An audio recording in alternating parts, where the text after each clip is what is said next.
Hi viewers, welcome to our channel. ప్రస్తుతం మనతో పాటు సీనియర్ జర్నలిస్ట్ దాము బాలస్ సార్ వారితో మాట్లాడదాం.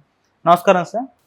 సార్, హైదరాబాద్లోని లోటస్ పౌండ్లో ఉన్న జగన్ గారి ఇళ్ల పైన జేసీబీలతో మొత్తం కూడా కూల్చేయడం చూస్తున్నాం సార్. మరి ఏం జరిగింది, ఎందుకు కూల్చేస్తున్నారు సార్? ఇదొక సంచలనం అని చెప్పొచ్చు. ఎందుకంటే ఇప్పుడు ఎన్నో ఏళ్ళ నుంచి అక్కడ ఉంది, కొత్తగా ఏమి ఈ మధ్య నిన్నో మొన్నో ఆక్యుపై చేసుకుంటే కూల్చేస్తే పర్లేదు. సో ఎప్పటి నుంచో ఉంది. ఇప్పుడు చంద్రబాబు అక్కడ ప్రమాణ స్వీకారం చేయడం, ఇక్కడ ఇల్లు కూలగొట్టడం అనేది దీనికి లింక్ అయితే క్లియర్ కనబడుతుంది. ఆల్రెడీ వైసీపీ వాళ్ళు కూడా ఆరోపిస్తున్నారు, దాన్ని అడ్డుకోవడానికి కూడా వైసీపీ వాళ్ళు వెళ్ళారు. ప్రధానంగా ఏం జరిగిందంటే ఇల్లు కూలగొడుతుందని అన్ని చోట్ల మీడియాలో వస్తున్నాయి, కానీ ఇల్లు కూలగొట్టలేదు. నిజానికి ఇంటి ముందు సెక్యూరిటీ కోసం నిర్మించుకున్న షెడ్ లాంటివి ఏవైతే ఉన్నాయో వాటిని కూలగొట్టేశారు. అవన్నీ కూడా రోడ్డు మీదకి తీసుకొచ్చి వేసేసారు. సో అడ్డుకున్న వాళ్ళని కూడా దూరం నెట్టేసి పోలీసులు చేశారు. దీని మీద నోటీసులు కానీ అలా ఏమి ఇవ్వలేదని చెప్తున్నారు. గత 10-15 ఏళ్ళుగా ఉన్నవి ఇప్పుడు సడన్గా రోడ్డుకి అడ్డం వచ్చాయి, ఇరుగ్గా ఉంది రోడ్డు, ఇలాంటి కథలు జీహెచ్ఎంసీ చెప్తుంది. క్లియర్గా ఇది కక్ష సాధింపు అనేది వైసీపీ వాళ్ళు చెప్తున్నారు. నేను రోజు ఒక రివెంజ్ స్టోరీ మన దాంట్లో చెప్తూనే ఉన్నా. ఇవి జరుగుతూనే ఉంటాయి. ఇంకా తెలుగుదేశం వాళ్ళు రిజల్ట్ వచ్చిన నైట్ నుంచి స్టార్ట్ చేసేసారు. సో అనుభవించాల్సింది అంతే. మళ్ళీ జగన్ వస్తే మళ్ళీ ఇదే చేస్తాడు. ఇప్పుడు ఈ విషయం ఏమిటంటే, వీళ్ళు గతంలో జగన్ అక్కడ చంద్రబాబు ఇది కూలగొట్టినప్పుడేమో విపరీతంగా వీళ్ళు దాని మీద ప్రజా ఆస్తి ఇవన్నీ మాట్లాడారు, చేశారు. ఇది కూలగొట్టే ప్రభుత్వం అని చెప్పి విమర్శించారు.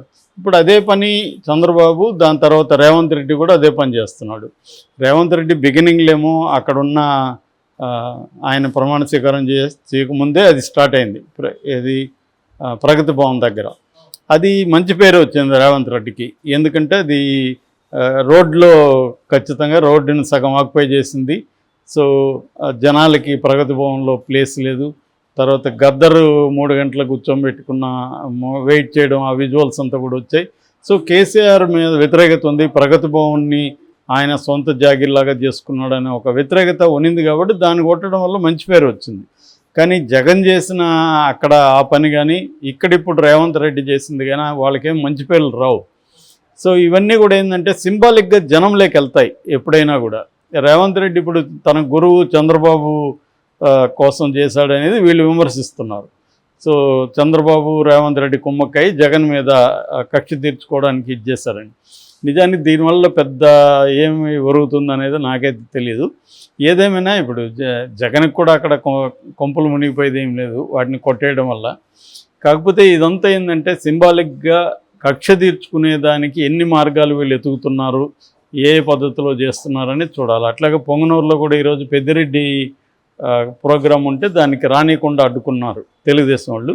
దాంతో ఆయన ఈరోజు క్యాన్సిల్ చేసుకున్నాడు. దానికి వాళ్ళు చెప్పేది ఏంటంటే గతంలో చంద్రబాబు పర్యటనని అడ్డుకున్నారు కదా తెలుగుదేశం వాళ్ళు అని.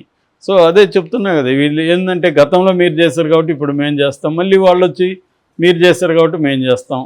ఇది ఎట్లా ఉంటుందంటే, స్కూల్లో పిల్లలు వాడు నన్ను ఫస్ట్కి ఇచ్చాడు సార్ అందుకని నేను ఇచ్చాను సార్ అంటే నువ్వెందుకురా కొట్టావంటే వాడు ముందు నన్ను ఇచ్చాడు సార్ అంటాడు. సో అలాగే ఇది కూడా వాడు మొన్న గిల్లాడు కాబట్టి నేను గిల్లుతున్నాను. సో వీళ్ళిద్దరికి తేడా లేదనేది జనాలకు తెలుస్తుంది. జనాలు మళ్ళీ 5 ఏళ్ళ తర్వాత వీడిని మారుద్దామని అనుకుంటారు, అంతకంటే ఏం లేదు. జనాలకు కూడా ఆల్టర్నేటివ్ లేదు కాబట్టి వీడిని ఈసారి మారుద్దాంలే అని అనుకుంటారు. ఇప్పుడు ఆంధ్రాలో అదే జరుగుతుంది. ఒక గవర్నమెంట్ ఉంచుతున్నారు, ఈ గవర్నమెంట్ కూడా అంతకంటే ముందు కంటే ఇంకా వరస్ట్గా ఉందని వాళ్ళకి అర్థమైనాక దీన్ని మారుస్తున్నారు. అందుకనే జగన్ కూడా అన్నాడు కళ్ళు మూసుకొని 5 ఏళ్ళు ఉంటే మళ్ళీ వస్తామని. ఎందుకంటే అంత కాన్ఫిడెన్స్, ఎందుకంటే వీళ్ళు మనలాగే ఉన్నారు కదా అని జగన్కి ఆనందం. మనకంటే డిఫరెంట్గా లేరు. ఇప్పుడు చంద్రబాబుని వీళ్ళు ఏదో పొగుడుతున్నారు, డిఫరెంట్గా ఉన్నాడని తెలుగుదేశం మీడియా, ఏదో ఆ కిట్లు ఇచ్చారని. అది కూడా ఈరోజు అబద్ధం అని తేలింది. జగన్ ముఖం ఉన్న ఫోటో ఉన్న కిట్లని ఇవ్వలేదు. క్లియర్గా కిట్లు డిస్ట్రిబ్యూషన్ వీడియోస్ అంతా కూడా వచ్చాయి బయటికి. కాబట్టి ఏంటంటే ఎవరు వచ్చినా సేమ్ ఇంకా బాగా ఎఫెక్టివ్గా చేయడం ఎలా అనేది ఆలోచిస్తూ ఉన్నారు. అంటే జగన్ చేసిన దానికంటే 10 రెట్లు జగన్ మీద మేము హింస ప్రయోగిస్తాం. అది ఇల్లు కూలగొట్టడం కావచ్చు, కుంభకోణాలు చేయడం కావచ్చు, ఫిజికల్గా ఇండ్ల మీదకి దాడులు కావచ్చు, ఆ ప్రజాప్రతినిధిని వాళ్ళ నియోజకవర్గానికి రానియకుండా చేయడం కావచ్చు. ఇలాగ ఎన్ని మార్గాలు ఉంటే అన్ని మార్గాల్లో మేము కక్ష తీర్చుకుంటాం అనేది డే 1 నుంచి వీళ్ళ జగనన్న కొద్ది రోజులు ఆగాడు, కానీ వీళ్ళు ఆగట్లేదు. ఇక్కడ కూడా అదే జరుగుతుంది. ఇప్పుడు రేవంత్ రెడ్డి కూడా ఆల్రెడీ కేసీఆర్ తీసుకొచ్చిన ప్రతి దాన్ని దెబ్బ కొట్టడానికి ట్రై చేస్తున్నాడు. ఇప్పుడు గీతం ఇంతవరకు లేదని దాన్ని మార్చారు, తర్వాత టీఎస్ని టీజీ చేశారు, తర్వాత రాజముద్రని మార్చారు, అదేదో తెచ్చారని దాన్ని అదేంటి మన కాకతీయ సింబల్ అని. వాళ్ళ మనవడికేమో ఇతను రుద్రమన ఏదో అట్లాంటి రుద్రందేవ అట్లాంటి పేరు పెట్టాడు, మళ్ళీ కాకతీయ పేరు పెట్టాడు. ఎవరు? ఇదే రేవంత్ రెడ్డి. వాళ్ళ ఇంట్లో వాళ్ళు రే అని ఏదో పేరు పెడితే ఇతను అది పెట్టాడు. అంటే మనవడికేమో కాకతీయ రాజుల పేరు పెడతాడు, ముద్రలేమో అది రాజరిక పాలన చిహ్నం అంటాడు. సో ఇలాగా ఇదంతా ఏంటంటే ప్రజాధనం వృధా, మీరు వచ్చినప్పుడంతా మారుస్తూ ఉంటే ఇది ఎక్కడి నుంచి వస్తుంది? ఇదంతా ట్యాక్స్ పేయర్స్ మనీనే కదా. మీకు పరిపాలించమని ఇస్తే ట్యాక్స్ పేయర్స్ మనీ వేస్ట్ చేసే కార్యక్రమం మీరేం చేస్తున్నారు? నిజానికి స్టాలిన్ అలాగే చేస్తాడు. స్టాలిన్ ఆమె జయలలిత ఉన్న ఫోటోల్ని దాన్ని మారిస్తే డబ్బులు ఎక్కువ అనవసరంగా, ఆ డబ్బులు ఏదో సంక్షేమానికి ఇవ్వండి, మార్చకండి అని స్టాలిన్ చెప్పాడని చెప్తారు. చంద్రబాబు కూడా అదే చేస్తున్నాడేమో మనం అనుకున్నారు, కానీ ఊరికే అది కామెడీ చేసినట్టున్నాడు. కానీ రియల్గా చూసుకున్నప్పుడు అది తీసేసి ఇస్తున్నారు. సో ఇదంతా కూడా ఏమవుతుందంటే రెడ్డొచ్చు మొదలలాగా వేరే వాడు వచ్చినప్పుడు మళ్ళీ కక్ష పెట్టుకొని అప్పుడు పేర్లు మార్చడం, అప్పుడు వ్యవహారాలు మార్చడం, దీనికంతా బోలో డబ్బు తగలేయాలి. ఇప్పుడు నేమ్ ప్లేట్లు మార్చడం దగ్గర నుంచి ప్రతిదీ టీఎస్ నుంచి టీజీ మారాలి, దానికంతా బోలో డబ్బులు అవుతుంది. అట్లాగే ఈ సింబల్స్ మార్చడం, ఇవి ఎక్కడెక్కడ ఉన్నాయో మళ్ళీ అవన్నీ మారాలి కదా. సో ఇవన్నీ వేస్ట్. ఆల్రెడీ అది నీట్గా డిజైన్ చేశారు. ఒకవేళ దాంట్లో ఆయన దాన్ని డిజైన్ చేసిన ఏలే లక్ష్మణ్ కూడా మంచి పోస్ట్ పెట్టాడు, ఇది మేము ఎంతో కృషి చేసాం, ఒకవేళ మీకు అమరవీరులు చేర్చాలంటే దాంట్లో చేర్చండి, అంతేగాని దాన్ని ఎందుకు తీసేయాలనేది కూడా లక్ష్మణ్ చెప్పాడు దాంట్లో.